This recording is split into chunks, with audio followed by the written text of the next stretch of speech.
for today's tutorial. What I'm going to be showing you today is how to color the glow from a light, like a lamp or a candle. I've used the Little Cuties set of digital stamps, so the little mouse here that's holding onto the candle and the acorn. And what I'm going to do is, I've done a blue background on this card, but I want to do one that's completely black. So there's no color at all in the background. And what you're going to see is much more emphasis on that glowing candle. So what I'm going to do first of all is start by coloring the entire image as if it's daytime, but with a black background. So what I would normally color.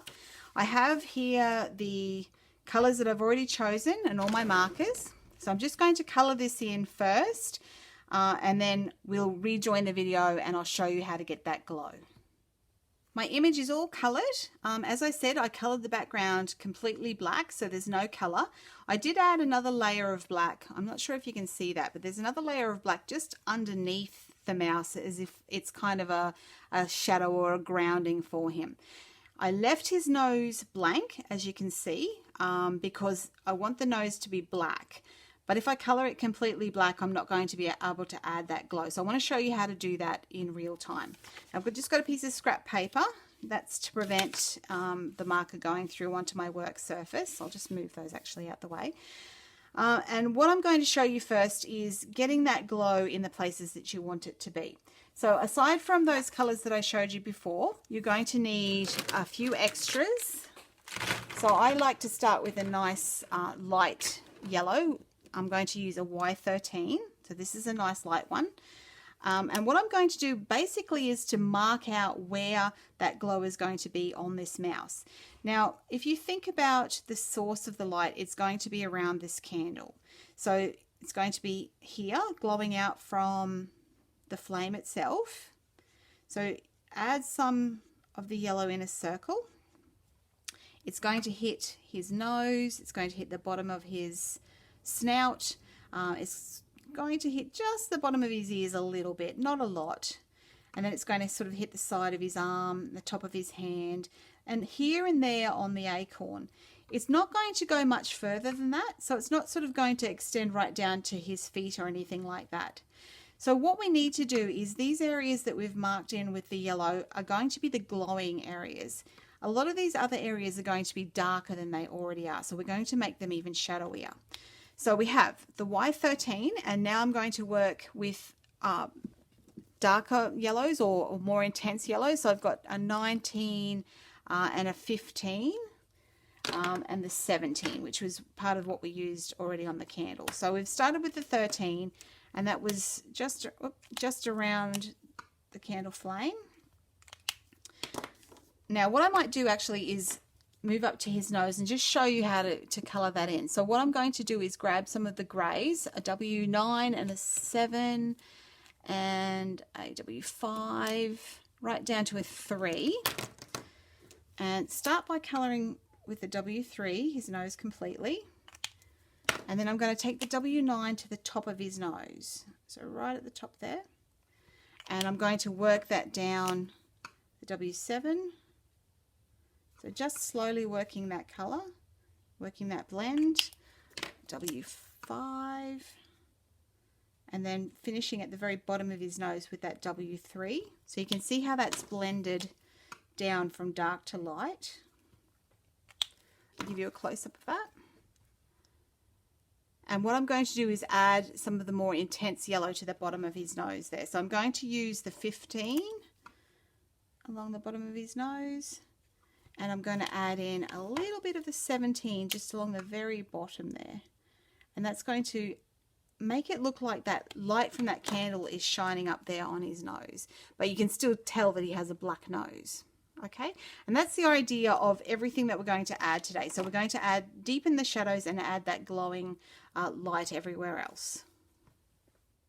Alright, so I've grabbed some darker markers that are going to go along with what I've already coloured. So I still have all my other ones off to the side here that I'll use to help blend, but I'm going to be deepening all those shadows. So starting with the mouse itself, I've got an E49 and an E79, which are two really dark browns.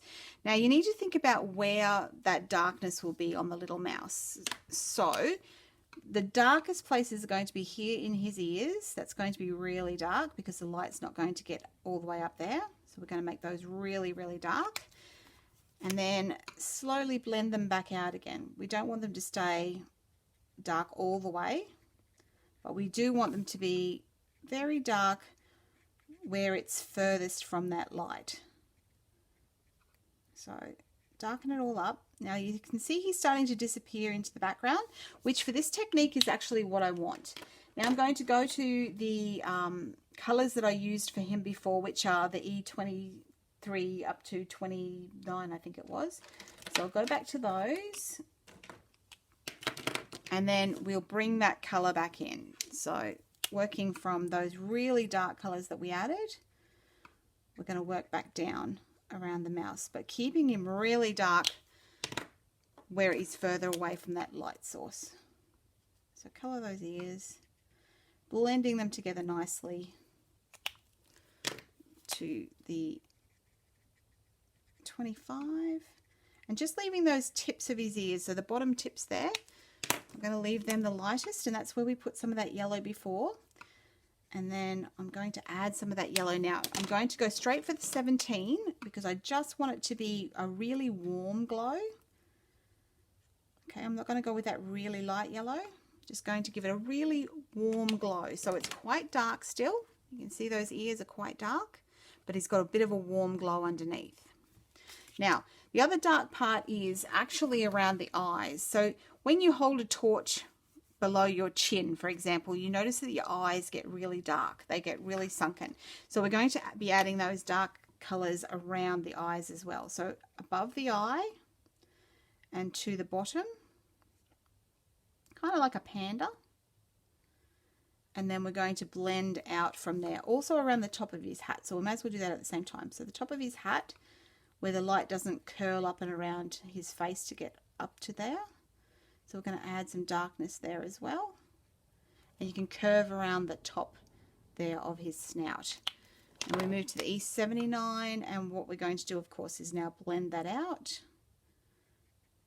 So with the E79, I'm going to also bring that down here either side of his muzzle, because it's going to be quite dark here. And then we're coming back in with the E20s that we used initially to blend those. But you can see he's a lot darker now in those areas. So bringing that color, the E29, down around his eyes, down around the sides of his head, and then blending those colors in. Now I'm just going to keep working these colors right down to the E23,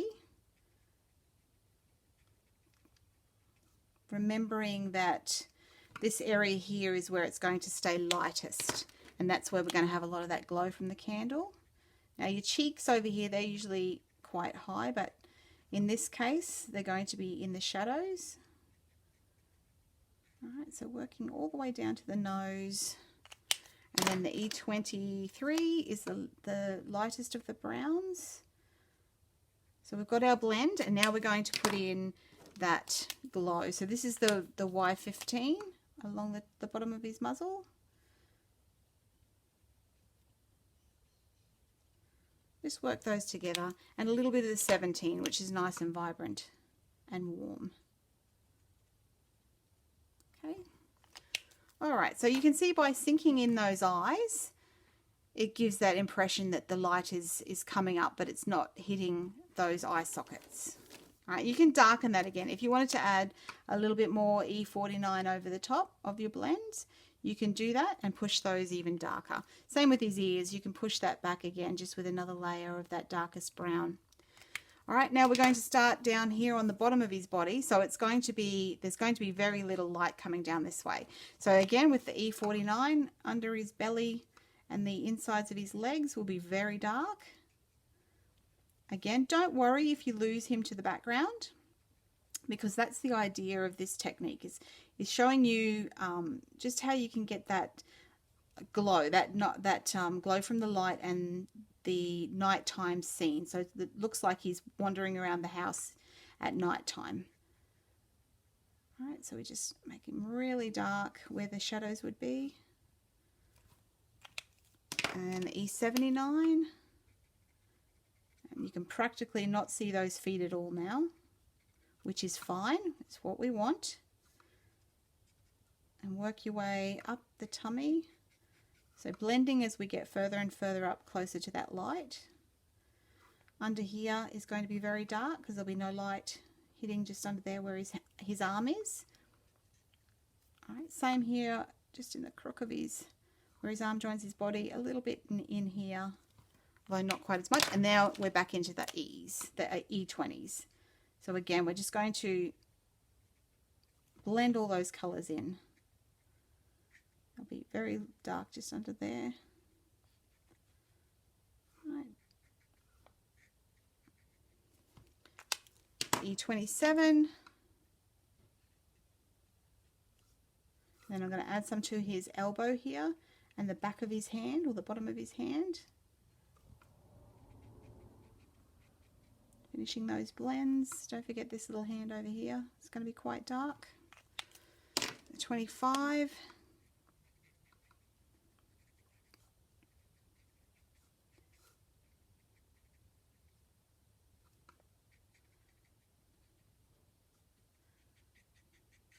So make sure they're nice and smooth.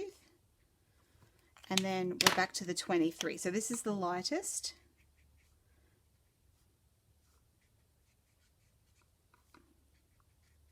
And then we're going to add in that yellow glow. So we've done all that. Now we're going to add in that yellow glow with our 13. So remember, the 13 is very light. Don't take it too far down into those dark browns because you'll end up with just a mottley look. But work out to your 15. And then your 17. That's that warmest glow. So we're out to the 17 now. Tips of his fingers over here, tip of his thumb, hand, and down the side of his arm here. So that's where that glow is going to hit. All right, you can see he's glowing nicely. Now, it's obvious that the hat has become way too bright. So you can see the difference now because I've darkened all those shadows around the little mouse. It's obvious that the hat is not the right color, the right tone.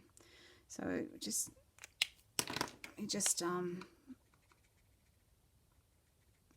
we go, that's a bit better.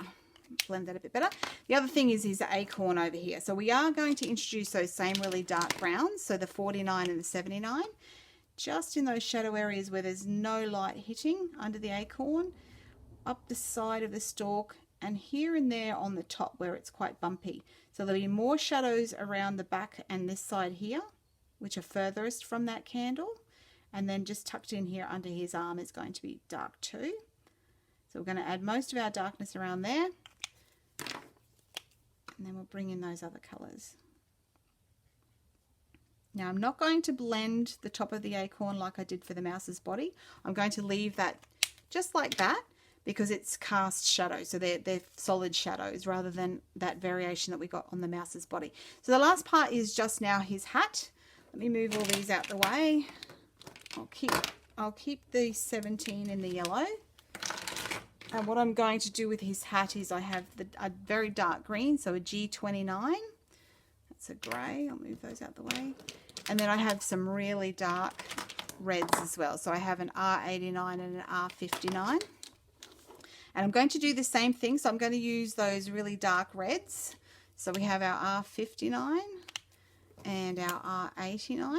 And what I'm going to do is use those in the same way I did with the mouse on the different parts of the hat. So most of that hat is going to be dark and in shadow. There may be a little bit sort of up the center where a little bit of that light is hitting, but there won't be very much. Okay, so make it nice and dark. Here behind his shoulder, that's going to be very dark. Now, you may have a little bit of light reaching out from this point, so this might hit a little bit here on that part of the red and a little bit here and there, but underneath here is going to be lovely and dark where it touches the floor, definitely where it goes over his foot.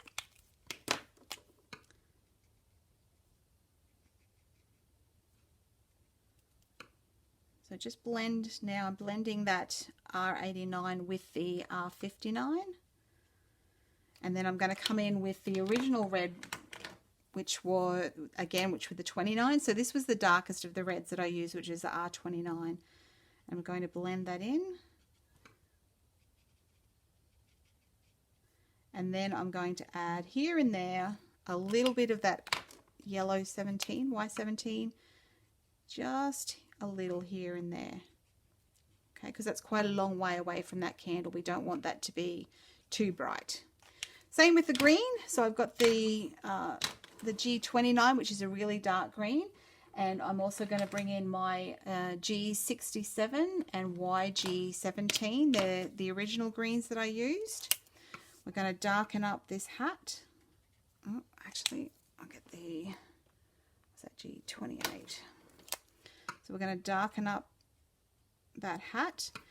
Any light will be here along that top of that rim. Any of the candle glow that manages to reach up to the hat. So we'll just leave that a little bit lighter. That will be completely dark, as with that part. And then as we work down here, there'd be a little bit of candle glow reaching out to here, and of course this part here.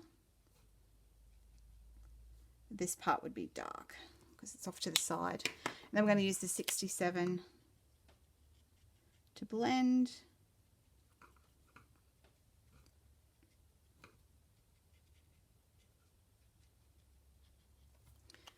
And the 17. And that just blends those greens. And then of course we're going to add in that yellow for a little bit of a glow. So a little bit of the glow would come up here on the base of his hat. And a little bit here. And on the top just here. Okay, and that's about it. So you can see that he's a little guy who's in the darkness with just his candle skulking about the house. Now I'm going to make that into a card similar to this one. I'll have them up on my blog so you can have a look. There's the colouring swatch of this one before I added those darks. So you can have a look if you want to play along with the same colours.